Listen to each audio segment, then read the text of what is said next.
இந்த கிறிஸ்துமஸை இன்னும் அழகாக்க காஞ்சிபுரம் SM சில்க்ஸில் 60% வரை சிறப்பு தள்ளுபடி. அருகில் உள்ள ஷோரூமை இப்பவே விசிட் பண்ணுங்க. உச்சத்தை தொட்ட தங்க விலை, மீட்க முடியாத அடகு நகையை விற்பதற்கு இதுவே சரியான நேரம். இனியும் யோசிக்காதீங்க. உங்க தங்க நகைய அதிக விலைக்கு விற்க சிறந்த வழி பிரைம் கோல்ட் ஹப் 9840551787. ஆஹா, no compromise. உங்க சைடுலயும் எங்க சைடுலயும். It's a GT promise. GT Holidays, South India's #1 travel brand. Aadhan cinema நேயர்களுக்கு பெரிய வணக்கம். இன்னைக்கு நம்ம ஜனநாயகன் படத்தோட ட்ரெய்லர் தான் பார்க்க போறோம். KVN ப்ரொடக்ஷன்ல மிகவும் பெருசா எதிர்பார்க்கப்பட்டு இருக்க ஒரு படம். அதுவும் 9/10 என்ன நடக்க போகுது அப்படின்ற ஒரு எக்ஸ்பெக்டேஷனோட தான் உட்காந்துருக்கோம். இந்த படத்தோட ட்ரெய்லர் ரிலீஸ் ஆயிருக்கு. நான் என்ன சொல்லி ஆரம்பிக்கணும் அப்படின்னு பார்த்தோம்னா, கிடைக்கிற இடத்துலலாம் ஆப்பு வைக்கிறிய சிவாஜி அப்படின்ற வசனம் தான் எனக்கு ஞாபகம் வருது. ஏன்னா ஒவ்வொரு இடமும் ஒவ்வொரு வசனமும் தெரிக்குது. எழுதி வச்சிங்க தியேட்டர் பிளாஸ்ட். அதில் வந்து எந்த ஒரு டவுட்டுமே இல்லை. பிளாஸ்ட் எப்படின்னு அவரு அந்த பாடல் வரிகளை சொன்னாரோ அதுதான் நடக்க போவதில்லை, மாற்று கருத்தே இல்லை. எங்க உள்ள என்ன நடக்குது, இது அந்த படத்தோட கதையை அதெல்லாம் பார்க்கறதுக்கு முன்னாடி எப்படி இருக்காரு பாருங்க அப்படின்றதான் நம்மளுக்கு அப்படி கொண்டாட வைக்கிது. அதில் மாற்று கருத்தே இல்லை. சரி, ஓகே, இப்போ நம்ம ட்ரெய்லரோட டீகோட் போயிடுவோம். ஜனநாயகன் ட்ரெய்லர் எல்லாரும் பெருசாக எதிர்பார்த்துட்டு இருந்த இந்த ட்ரெய்லர் வந்து 6:45 அப்படின்னு சொல்லியிருந்தாங்க. 1 மணி நேரத்துக்கும் நம்மளுக்கு அப்படியே ஒரு அப்டேட்டாக வந்துக்கிட்டே இருந்துச்சு. அதில் இந்த ட்ரெய்லரில் வந்து அந்த போலீஸ் சீக்வன்ஸை வந்து ரிவீல் பண்ணல. ஆனால் அதுக்கு முன்னாடி வந்த நண்பா ரெடியா அப்படின்னு வந்ததெல்லாம் பார்த்தீங்கன்னா போலீஸ் ஜீப்பில் தான் அவர் இருந்தார். பின்னாடி அந்த நம்பர் பிளேட்டில் வந்து டைம்லாம் போட்டிருந்தாங்க. ஸோ ட்ரெய்லர் வந்து சொன்ன மாதிரியே 6:45 ஷார்ப்பாக இறக்கியிருக்காங்க. சில படங்கள்லாம் டைமிங் தப்பாக இருக்குது, மிஸ் ஆகிருக்கு. இது மிஸ்ஸே ஆகலை, ஷார்ப்பாக இறக்கியிருக்காங்க. அதுக்கு முன்னாடி ஒரு சின்ன விஷயத்த சொல்லிட்டு நான் ஸ்டார்ட் பண்ணணும்னு நினைக்கிறேன். இந்த படத்துக்கு இன்னும் சென்சார் போர்டு என்ன தணிக்கை குழு வந்து A சர்டிஃபிகேட்டா, UA சர்டிஃபிகேட்டா, U சர்டிஃபிகேட்டா அப்படின்ற ஒரு விஷயத்த வந்து கொடுக்காம இருக்காங்க அப்படின்றதுக்கு நிறைய பேர் அதுக்கான ஒரு எதிர்ப்பு வலையில தெரிவிச்சுட்டு இருக்காங்க. ஏன் இப்படி பண்றாங்க அப்படின்றது தெரியல. ஏன்னா ஜனநாயகன் அப்படின்றது ஒரு ஃபேமிலி சப்ஜெக்ட் அப்படின்றது இப்போ ட்ரெய்லர் பார்த்ததுக்கப்புறம் நம்மளுக்கு இன்னமும் தெரிய ஆரம்பிச்சிருச்சு. வசனங்கள் குத்ததானே செய்யும், இது இல்லாமல் எப்படி அப்படின்ற ஒரு விஷயமும் இருக்கு. பார்ப்போம் என்ன நடக்குது அப்படின்றத. கண்டிப்பா நிறைய பேரோட குரல் எல்லா இடங்களையும் கேட்டிருக்குன்னு நினைக்கிறேன். படம் ரிலீஸ் அப்போ யாரும் எதாலையும் தடுக்க முடியாது. இப்போ ட்ரெய்லருக்குள்ள வருவோம்.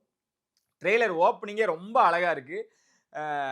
அனிருத் தான் நம்ம அப்படியே காதுக்குள்ள உட்காராரு. எடுத்ததுமே ஏதோ ஒன்று பண்ணிக்கிட்டு இருக்காங்க அந்த வில்லன். எங்கேயோ இருந்து மெசேஜ் வருது, உங்களுக்கு ஒரு ஃபோட்டோ அனுப்பியிருக்கேன், அவர் யார் என்னன்ற டீட்டெயில் அனுப்புங்க, அது தளபதி, தொற்றாத ஸ்லைஸ் போட்டுருவாரு அப்படின்னு சொல்லும்போது அவரோட அந்த ஓப்பனிங் ஷாட்டு வந்து ரிவீல் பண்ணிட்டாங்க. எனக்கு தெரிஞ்சு தேட்டர்லேயே இதாக தான் இருக்கணும் அப்படின்னு நான் நம்புறேன். ஏன்னா அந்த ரெட்டையான பலம் அப்படின்ற ஒன்று இருக்கு பார்த்தீங்களா, யானை கர்ஜனையோட தீப்பந்தத்தை எடுத்துக்கிட்டு அப்படியே தளபதி அவர்களோட என்ட்ரி செம்ம மாசா இருக்குங்க. அதுதான் நான் சொல்றேனே, இதுல ஒவ்வொரு ஃப்ரேமும் தியேட்டர்ல செலிப்ரேட் பண்ண போறோம். பிளாஸ்ட் ஆக போகுது, மாற்று கருத்தே இல்லை. அந்த குட்டி பாப்பா ஒன்று சொல்லுவாங்க, என்ன பேபி இவ்வளோ பேர்த்த அடிச்சிருக்கு அப்படின்னு சொல்லி கேட்கும் பொழுது, நான் நார்மல் தான், ஆனால் நம்ம பண்ணுற சம்பவம்லாம் சரியாக இருக்கும் அப்படின்ட்டு.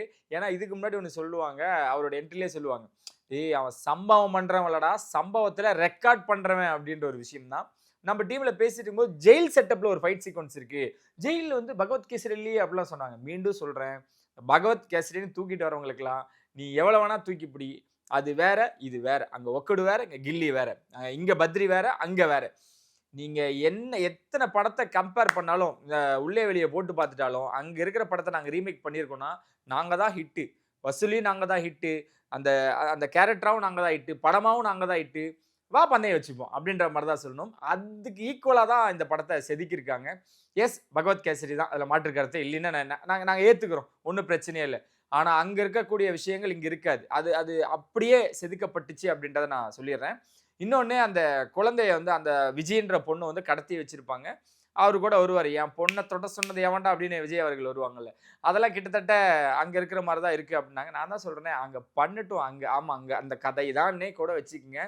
படத்தில் முழுசாக பார்க்கும் பொழுது ட்ரெய்லரே நீங்கள் பார்த்தீங்கன்னா எவ்வளோ தூரம் ஸ்டைலாக இருக்குது. அதனால படம் பயங்கரமாக இருக்கும்.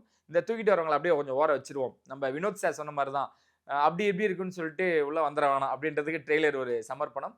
ஸோ அந்த குட்டி பொண்ணுகிட்ட சொல்கிறாரு, நம்ம பண்ணுற சம்பவம் அந்த மாதிரி அப்படின்னு சொல்லுவார். ஸோ அப்படி ஆரம்பிக்குது இந்த படத்தோட ட்ரெய்லர். தளபதி வெற்றி கொண்டான் அப்படின்னு தான் அந்த மெசேஜ்லேயே வரும். தளபதி வெற்றி கொண்டான், தளபதிடா அவர் தொற்றாரா, அவன் சம்பவம் பண்றவள சம்பவத்துல ரெக்கார்ட் பண்றவன். அடுத்ததா வந்து விஜய் அவர்கள் சொல்லுவாங்க, பொண்ணுங்களுக்கு வந்து பயமே இருக்கக்கூடாது சார். ஏன் பொண்ணை புலி மாதிரி வளர்த்துவேன் அப்படின்னு சொல்லிட்டு அந்த விஜய் அப்படின்ற பொண்ணை ஆர்மிக்காக ட்ரெயின் பண்ணுவாரு. எனக்கு பிகில் ஞாபகம் வருது. நல்லா இருந்துச்சுங்க. அதான் அந்த அந்த குட்டி குட்டி மேனரிசம் ஆட்டிடியூட்லாம் வந்து இவர் ஏன்டா இவர் இந்த முடிவு எடுத்துட்டார் அப்படின்ற அளவுக்கு நம்மளுக்கு தோண வைக்கும். சரி விட்டுருங்க. சரி அப்படின்றப்போ அதை ட்ரெயின் பண்ற விஷயங்கள், அந்த பாக்ஸிங் கிட்ட வந்து அவர் அந்த ஜாக்கெட் வந்து போட்டுக்கிட்டு பஞ்ச் பண்ண சொல்ற விஷயங்களா இருக்கட்டும், அதெல்லாம் வந்து பயங்கரமா இருக்கும். ட்ரெயின் பண்ணுவார்.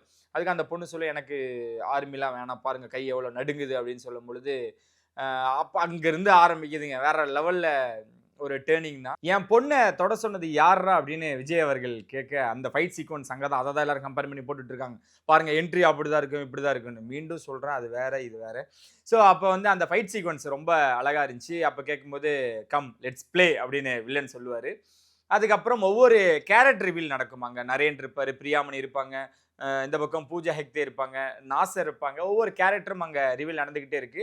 விஜய் பயத்துக்கு பின்னாடி ஏதோ ஒரு விஷயம் இருக்கு. அது வரைக்கும் தான் பொண்ணை தொட்டது வந்து ஸோ அங்கே இருக்கக்கூடிய விஷயங்கள் தான். அது என் பொண்ணை கடத்தி அடிக்க சொன்னது, அந்த மாதிரியான விஷயங்கள் தான் இருக்கும். அதுக்கு பின்னாடி விஜய்க்கு பயந்ததுக்கு காரணம் என்னன்னா, அதை கண்டுபிடிச்சிட்டோம்னா இந்தியாவையே காப்பாற்றிடலாம். அப்போ ஒரு பெரிய ஒரு கட்டமைப்பு அங்கே இருக்கு. அதை நம்ம காலி பண்ணணும் அப்படின்ட்டு விஜயே டைரக்டா இறங்குறாப்புல. ஏன்னா இவர் தான் ஆல்ரெடி போலீஸ் ஆஃபீஸர். அது இந்த படத்தில், அதாவது இந்த ட்ரெய்லரில் காட்டுற படத்தில் பார்க்கும்போது நம்மளுக்கு தெரியும்.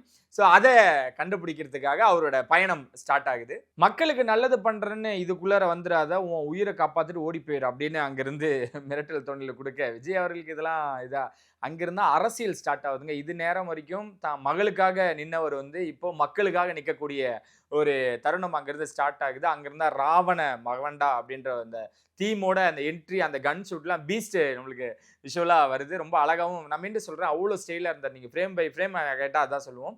ஸோ அங்கிருந்து அவரோட அந்த அந்த ஒரு சேஞ்ச் ஓவர் நடக்குது. அப்போ சொல்கிறாரு, மொத்த அயோக்கியனும் ஒன்றா நிற்கிறாங்க, அவங்கள நம்ம கண்டிப்பாக ஜெயிக்கணும் அப்படின்னு சொல்கிறாங்க. பிரகாஷ்ராஜ் சொல்கிறாரு, உன்னால் ஒன்றும் பண்ண முடியாது, விலகி போ அப்படின்னு சொல்கிறாரு. இதெல்லாம் பார்க்கறதுனால காமெடியாக தான் இருக்குது. நல்லா இருக்கும்னு நினைக்கிறீங்க. ஏன்னா பிரகாஷ்ராஜ் சார் கடைசியாக கூட அந்த ட்ரெய்லரில் கட்டி வச்சு அடிப்பார். அப்போ கூட ஒரு விஷயம் நம்மளுக்கு தெரியும். ஏன்னா இவங்க ரெண்டு பேர்த்தோட ஐடியாலஜின்றது வேறு. ஆக்டிங் வயசில் இவங்க ரெண்டு பேரும் தாறு மாதிரி கில்லியை தான் வந்து அப்படி மாற்றிருக்காங்க. ஏன்னா அவங்க ரெண்டு பேரும் காம்போ ஒரு ஹிட்டான ஒரு காம்போ, அதை கொண்டு வந்திருக்காங்க. பிரகாஷ்ராஜ் சார் அக்செப்ட் பண்ணதே பெரிய விஷயம்.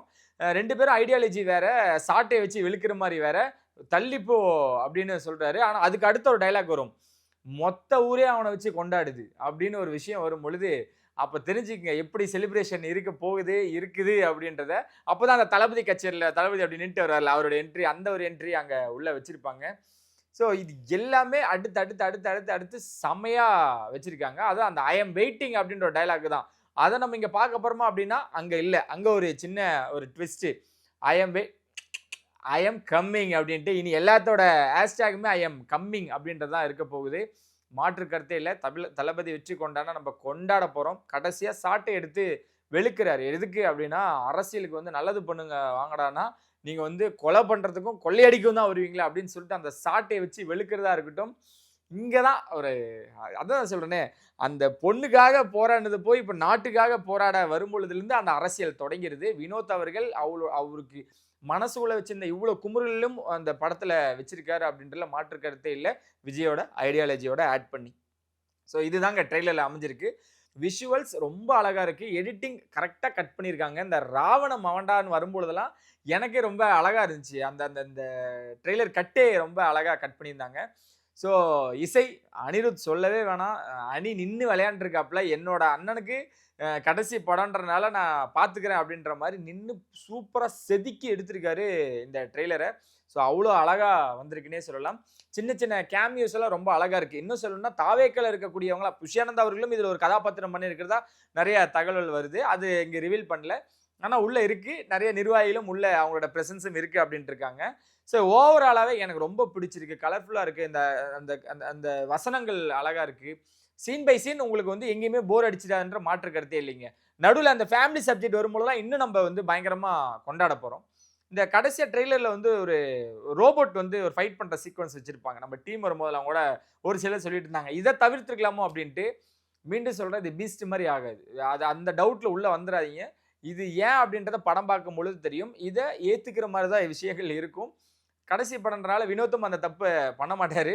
விஜய் அவர்களுக்கு அந்த ஸ்பேஸ், அதாவது அந்த அந்த மாதிரியான விஷயத்தையும் விஜய் அவர்கள் வச்சுக்கவும் அலோவ் பண்ணியிருக்க மாட்டாரு. அதுவும் ஒரு அழகான ஒரு விஷயமா தான் இருக்கும். ஓவராலா ட்ரெய்லர் ரொம்ப சாட்டிஸ்ஃபைடான ஒரு ட்ரெய்லரா அமைஞ்சிருக்கு. எனக்கு பொறுத்த வரைக்கும் நம்ம சொல்றது ஒண்ணுதான். தயவு செஞ்சு இப்படி ஒரு படம் பண்ணிருங்க. வருஷம் இல்ல 2 வருஷம் ஒரு படம் பண்ணா கூட பிரச்சனை இல்ல அப்படின்னு தான். ட்ரெய்லர் தெரிச்சிருக்கு. நீங்க நம்ம ஃபர்ஸ்ட்லேருந்து சொன்ன மாரி தான். அந்த படத்தோட, அதாவது பகவத் கேசரி மாரி இருக்கு அப்படின்னு நெனச்சு உள்ள வந்துறாதீங்க. படம் பார்த்துருந்தீங்கன்னா அத மறந்துருங்க. இது வந்து ஒரு புது உலகத்துக்குள்ள நீங்க போவீங்க. தளபதி வெற்றி கொண்டானோட ஃபேமிலியோட நீங்க டிராவல் ஆக போறீங்க. அவருக்கு ஒரு ஃபிளாஷ்பேக் இருக்கு.